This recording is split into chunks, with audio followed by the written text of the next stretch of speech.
할렐루야, 반갑습니다. 예. 오늘도 하나님께서 여러분을 축복하실 줄로 믿습니다. 예, 이제 우리가 대면을 위해서 영상을 제작하는 소수의 무리가 나와서 이 예배를 드리고 있습니다. 그러나 각 가정에서 또 지방에서 또 해외에서 로스앤젤레스나 달라스, 버지니아, 또 브라질 상파울, 캐나다에 있는 우리 사랑하는 성도들에게 오늘 이 말씀을 통해서 하나님의 크신 사랑과 은총이 나타날 줄로 믿습니다. 이제 우리 간절히 기도해서 이 코로나가 곧 떠나가도록 해달라고 하나님께 기도하는 우리가 되기를 주님의 이름으로 축원합니다. 예, 지금 이제 우리나라가 뒤늦게 확진자들이 지금 1615명으로 뛰어올라 있습니다.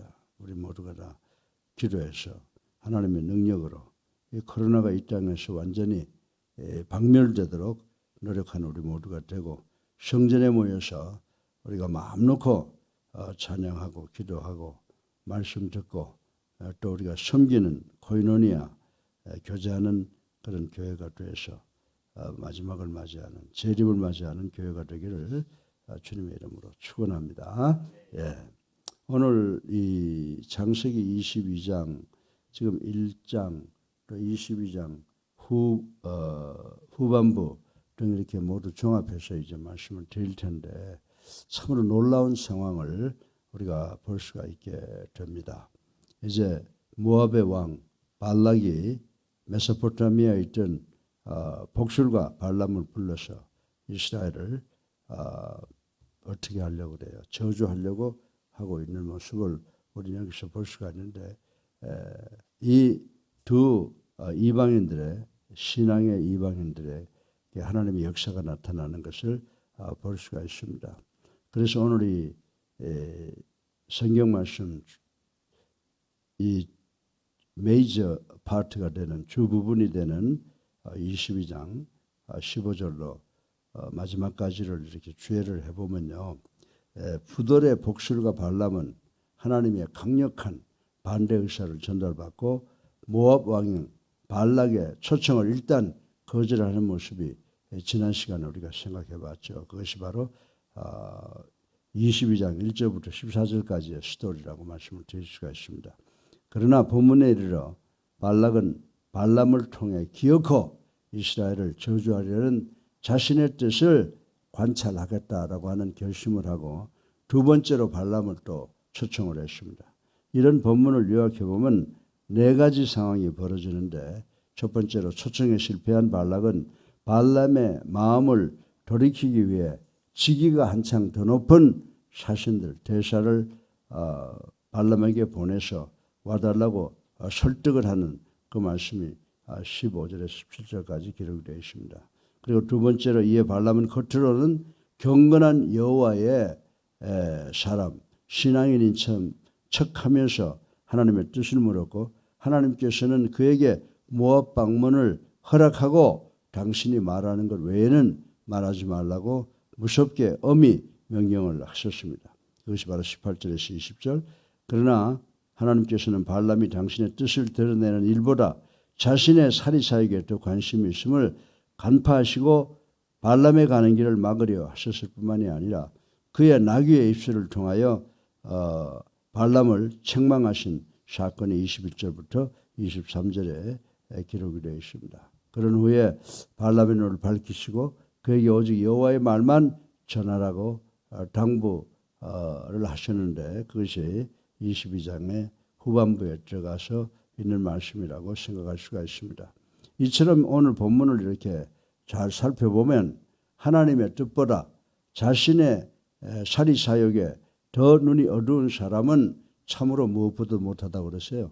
짐승보다 못한 존재일 수밖에 없음을 가르쳐주고 있는 말씀이라고 생각할 수가 있습니다. 여러분들 이 잠언 19장 21절에 보면요, 더불어 인간은 스스로의 앞날을 계획할지라도 그 걸음을 인도하시는 분은 누구라고 그랬어요? 그 걸음을 인도하시는 분은 하나님이심을 실증적으로 보여주신 말씀이 기록되어 있다라고 하는 것을 우리는 잘 알고 있습니다. 또한 아무리 무지한 악인이라 하더라도 하나님 앞에서는 스스로 죄인임을 고백하지 않을 수 없다는 사실을 가르쳐 주고 있다라고 말씀을 드릴 수가 있습니다. 그러나 오늘 스토리에서 가장 중요한 말씀을 우리가 한 가지 볼 수가 있는데, 이 발람이라고 하는 만물의 영장이라고 하는 이 발람 인간이 동물 나귀에게 책망을 받는 사건이 기록되어 있는 것을 우리는 볼 수가 있습니다. 하나 동물에 불과한 나귀는 칼을 뽑아든 여호와의 사자를 보았으나 자신의 영의 능력으로서 초자연계인 세계와 교통한다고 자부하는 점술가 발람은 하나님의 사자를 보지 못했던 사건을 우리는 여기서 발견할 수가 있게 됩니다. 그는 오히려 자신의 생명을 보존하기 위해 길에서 급히 피한 나귀를 자신에게 해로운 짐승으로 취급하여 채찍질까지 한 것을 우리는 오늘 읽어서 알고 있는 것입니다. 더욱 안타까운 것은 만물의 영장이자 하나님의 형상을 따라 창조된 발람은 말 못하는 나귀에까지 책망을 받았습니다. 이는 결국 인간이 하나님을 거역하고 잘못을 범할 때는 하나님 보시기에 당신의 뜻에 순종하는 짐승보다 훨씬 가치가 없는 존재임을 가르쳐주고 있다는 것을 우리는 오늘 깨달아야 되는 줄로 믿으시기를 주님의 이름으로 축원합니다.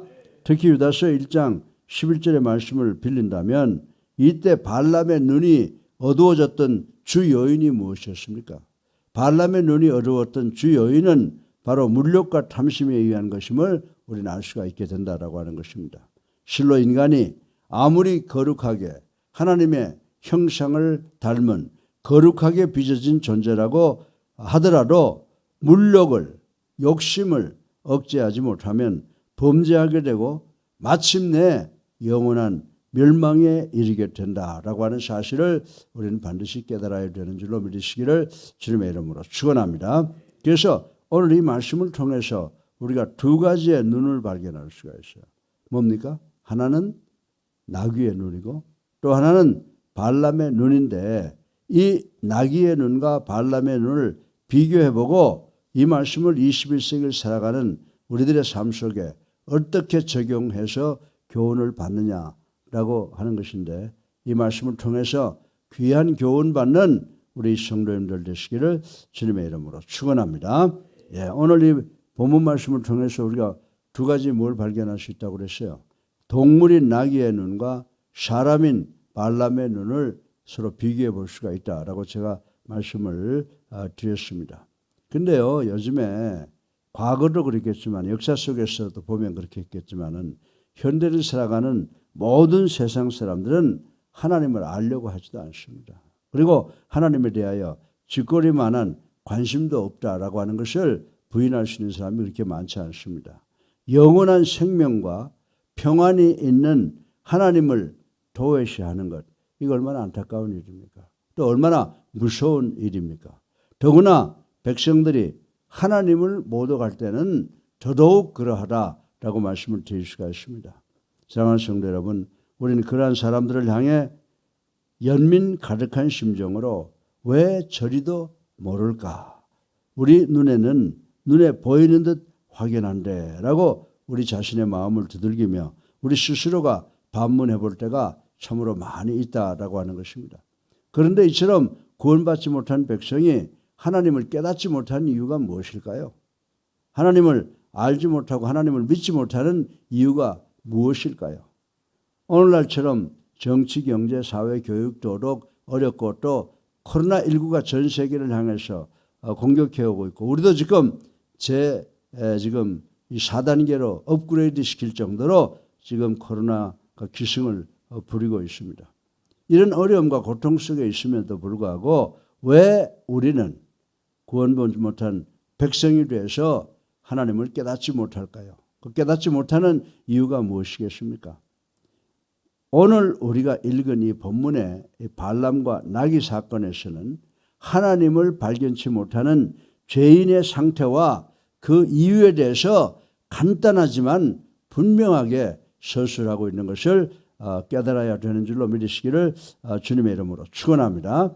자, 그렇다면 이제 구원받지 못한 이방인 발람의 특성을 살펴보면서 우리 21세기에 살아가는 우리 모두가 정말 영적 교훈을 받아서 예수님을 나의 구주로 살아계신 하나님의 아들로 믿고 영접하고 하나님을 아바지라 부를 수 있는 사람들이 받아야 되는 영적 교훈이 무엇인가를 생각해보고 은혜 받기를 주님의 이름으로 축원합니다. 발람은 죄인이죠. 예. 그렇다 그러면 오늘 본문에 등장하는 이 발람을 통해서 이 죄인에게는 세 가지의 중요한 실수가 있다는 것을 발견할 수가 있습니다. 그럼 죄인이 저지르는 세 가지의 잘못이 뭘까요? 첫째로 발람을 통해서 우리가 죄인을 조명해 보는 겁니다. 첫째로 죄인은 뭘 보지 못해요? 죄인은 하나님을 보지 못한다는 거예요. 여기서 우리가 중요한 교훈은 뭐냐면 우리가 하나님을 아버지라 부를 수 있고 하나님을 나의 아버지라고 생각할 수 있는 것은 곧 예수 그리스도가 내 안에, 성령이 내 안에 계시기 때문에 일어나는 큰 축복인 줄로 믿으시기를 주님의 이름으로 축원합니다. 하나님의 말씀을 어기고 이스라엘 백성을 저주하기 위해 길을 나선 발람 앞에 누가 나타났었다고 그랬어요? 칼을 빼든 여호와의 사자가 나타났다고 말씀이 기록하고 있습니다.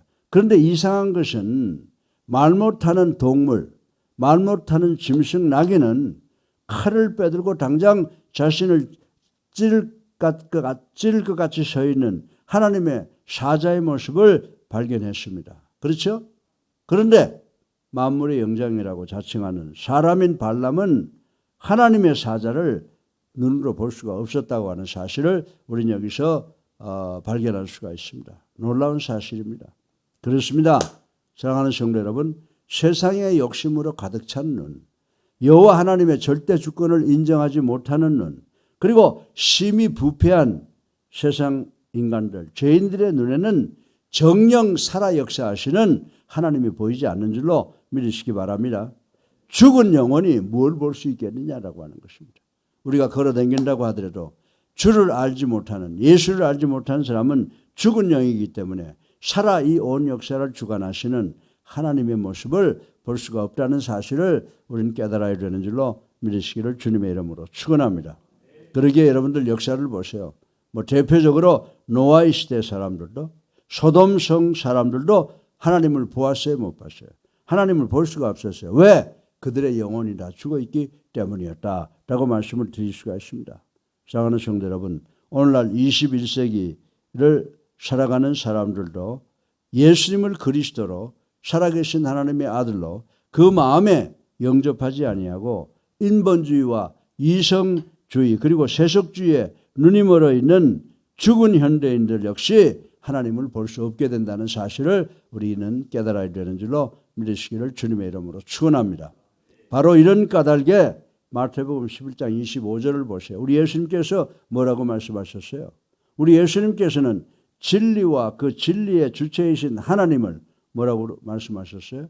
지혜롭고 슬기 있는 자들에게는 숨기시고 어린 아이들에게는 나타내신다라고 말씀하신 줄로 믿으시기 바랍니다. 하나님을 보는 것은 세상 문화나 지혜나 명철 이런 걸로 보는 게 아니에요.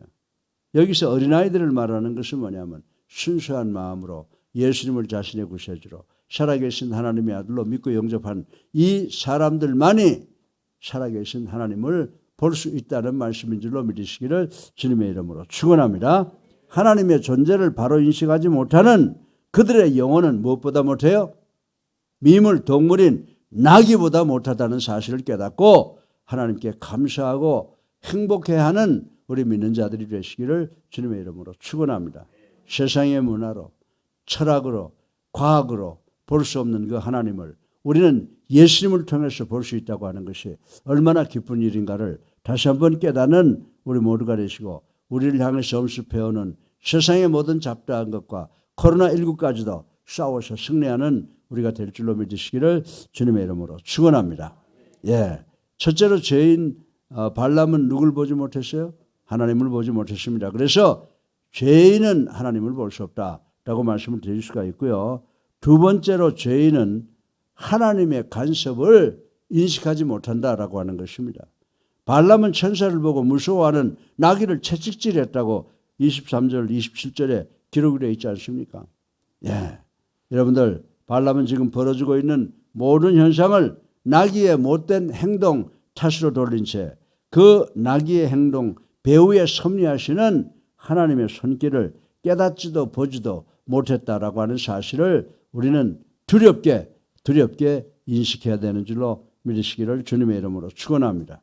이런 어리석은 일들은 바로 오늘 우리에게서도 일어날 수가 있고 우리 주변에서도 쉽게 찾아볼 수 있는 사건인 줄로 믿으시기를 주님의 이름으로 축원합니다. 실로 신령한 살아있는 영혼으로 보면 하나님이 도처에서 여러 곳에서 간섭하고 계시다. 그리고 가지각색 방법으로 우리 주변에 나타나고 계시는데도 세상 사람들은 자연적인 현상으로 또는 인간의 지혜와 과학의 부족 그리고 운이 없다 등등으로 해석하고 있는 것을 우리는 볼 수가 있게 되는 것입니다. 그리고 발람이 자기의 나귀를 채찍질하듯 인간의 노력을 최대한 동원하여 자신들이 당하고 있는 모든 난관을 극복하려고 오두방정을 떨고 있다라고 말씀을 드릴 수가 있는 것입니다. 이는 분명 그 사건 배후에 계시는 하나님을 보지 못하고 하나님의 뜻을 깨닫지 못하는 어리석은 행동이라고 하는 사실을 우리는 알아야 되는 줄로 믿으시기를 주님의 이름으로 축원합니다. 참으로 하나님이 살아계시다는 바른 신앙과 하나님이 지금도 우리와 함께 계시면서 역사한다는 이 역사의식이 있는 자, 다시 말해서 곧 영안이 열린 자들은 이 자그마한 자연현상, 나무 잎퍼리가 흔들리는 현상과 사회의 여러 현상들 속에서 하나님의 크고 놀라운 손길과 순결을 넉넉히 발견할 수 있는 줄로 믿으시기를 주님의 이름으로 축원합니다. 여러분들 베드로가 죄 짓고 난 다음에 뭐 가지고 자신이 죄인인 걸로 깨달았어요. 마치 닭울음소리. 그래서 베드로가 제일 무서워하는 게 뭐라고요? 닭울음소리라고 하는 이야기를 우리가 하고 있습니다. 마치 닭울음소리에 자신의 치욕한 죄를 확인했던 베드로처럼 우리도 예수님을 통해서 하나님이 나의 아버지이신 것을 그리고 내 삶을 주관하시고 나를 축복해 주시기를 원하시는 분이라고 하는 사실, 코로나19도 물리쳐 주시기를 원하시는 분이시라고 하는 사실을 깨닫고 믿는 우리 모두가 되시기를 주님의 이름으로 축원합니다. 예, 죄인의 세 가지 큰 오류가 있다고 그랬죠. 첫 번째 뭐예요? 하나님을 어떻게 해요? 볼 수 없다. 두 번째 뭐예요? 하나님의 간섭을 깨닫지 못한다. 근데 마지막으로 죄인은요 절대로 하나님을 이기지 못한다는 사실을 우리는 깨달아야 되는 줄로 믿으시기를 주님의 이름으로 축원합니다. 우리가 이 세상 어디를 가도 하나님을 피할 수가 없고 우리가 핵, 수소, 폭탄 뭘 가지고도 하나님을 이길 수 없다는 사실을 인간의 지혜로는 하나님과 싸워서 승리할 수 없다는 사실을 우리 그리스도인들은 반드시 깨달아야 되는 줄로 믿으시기를 주님의 이름으로 축원합니다. 여러분들 이 민수기 22장 마지막 부분에 가보게 되면요 34절 정도 가보면 발람은 뒤늦게서야 자신의 잘못을 깨닫고 결국 하나님 앞에 무릎을 꿇는 모습을 볼 수가 있습니다. 사실이 발람은 하나님의 절대 권능, 전지전능함 하심 앞에 더 이상 어쩔 수 없었기에 자신의 잘못, 자신의 실수, 자신의 미련함을 인정하고 오던 길을 되돌이키려고 했던 것을 우리는 볼 수가 있게 됩니다. 이처럼 그 어떤 죄인도 전지전능하신 하나님과 싸워서 대적하여서 승리할 수 있는 존재가 없는 줄로 믿으시기를 주님의 이름으로 축원합니다. 그런데 하나님께 굴복하는 방법이 두 가지가 있어요. 무엇일까요? 예, 하나님 앞에 굴복하고 하나님이 주신 축복받는 방법이 딱 두 가지가 있어요. 예, 그게 뭐냐? 우리가 구원받는 방법은 하나님 앞에 무릎 꿇고 뭐 해야 돼요? 회개해야 된다. 그 다음에 아예 그냥 회개를 하지 않으면 어떻게 될까요? 이거는 하나의 멸망의 심판을 받을 수밖에 없다. 그래서 우리가 하나님께 굴복하는 건 두 가지 방법밖에 없다. 하나는 회개하여 구원받는 거고 하나는 끝까지 고집부림으로 멸망의 심판 속으로 들어가는 것밖에 없다는 사실을 우리는 알아야 되는 줄로 믿으시기 바랍니다. 어쨌든 한계가 분명한 인간은 어떤 방법으로든지 절제자이시며 전지전능하신 하나님 앞에서 무릎을 꿇지 않을 수가 없다는 사실을 우리 모두는 깨달아야 되는 줄로 믿으시기 바랍니다. 우리가 하나님 앞에 무릎 꿇는다라고 하는 것을 세상적인 말로 뭐라고 그래요? 불가항력적이다 이 말이에요. 아멘. 하나님 앞에 무릎을 꿇는다는 것은 불가항력적 사건이라고 하는 사실을 우리는 알아야 되는 줄로 믿으시기 바랍니다. 여러분들 당시 정말 3000년 전에 이 애굽의 왕은요, 세계에서 제일 가는 막강한 그런 왕이었어요. 애굽의 바로 왕이 어떻게 했어요? 하나님 앞에 무릎 꿇었어요. 또 그 이후에 블레셋에서 제일 강한 장군이라고 역사 속에 나타나는 골리앗이 하나님 앞에 무릎 꿇고 어떻게 해요? 어린 아이 다윗의 짱돌에 쓰러지는 것을 우리는 봤다라고 하는 것입니다. 인간이 만들어낸 온갖 지혜로 하나님을 대적하는 21세기를 살아가는 현대인들, 우리들도 정말 이 어리석은 생각을 종지부를 찍어야 되는 줄로 믿으시기를 주님의 이름으로 축원합니다. 이 세상의 역사 속에서 그 어느 인간도 하나님 앞에서 이긴 자가 없어요.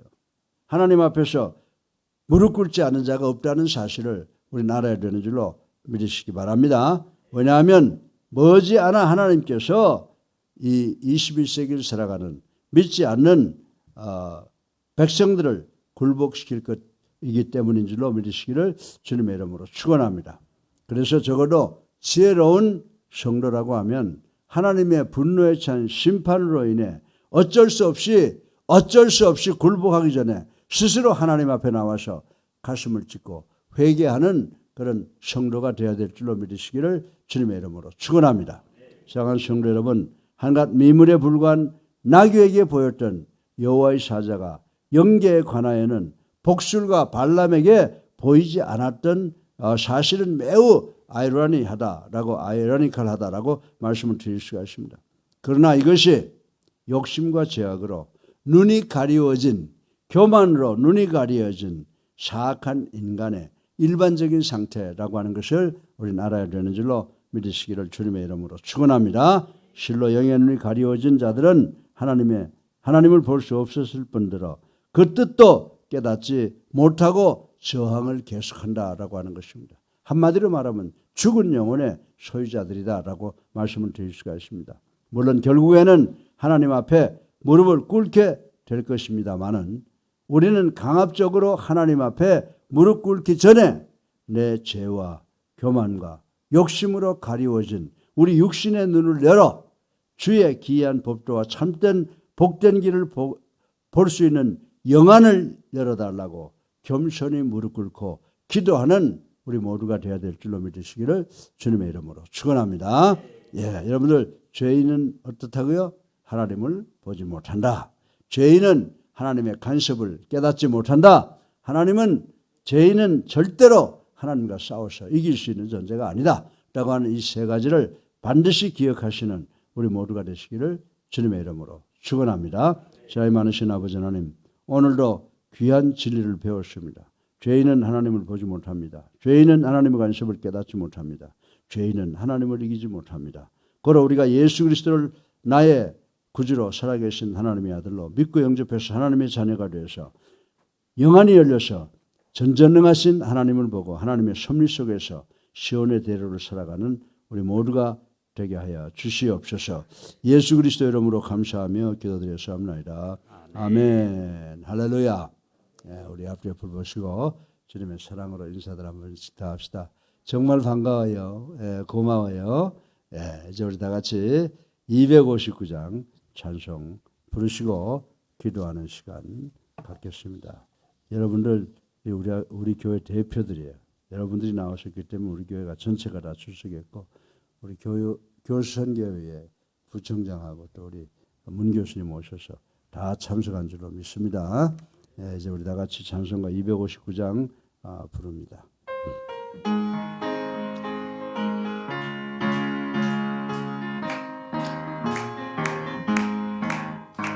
예수 십자가에 흘린 피로서 그대는 씻기어 있는가.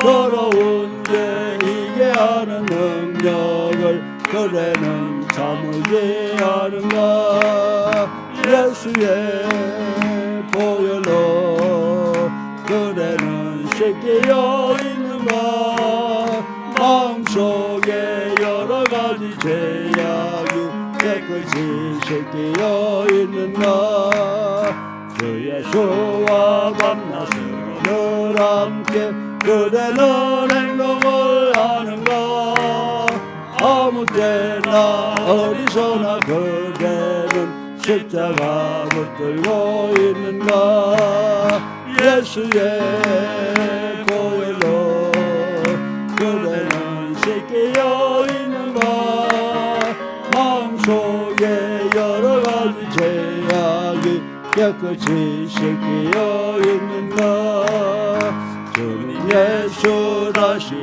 때 그대는 영접할 예복이 있는가 그대 몸은 거룩한 것 천국에 들어갈 준비가 됐는가 예수의 보혈로 그대는 씻겨 있는가 마음속에 여러 가지 죄악이 깨끗이 씻겨 있는가 모든 죄에 더러워진 예복을 주 앞에 지금 다 벗어서 샘물같이 솟아나는 보혈로 눈보다 더이게 씻으라 예수의 보혈로 그대는 씻겨 있는가 마음속에 여러 가지 죄악이 깨끗이 씻겨 있는가 주여 세번합니다. 자여! 자여! 자여!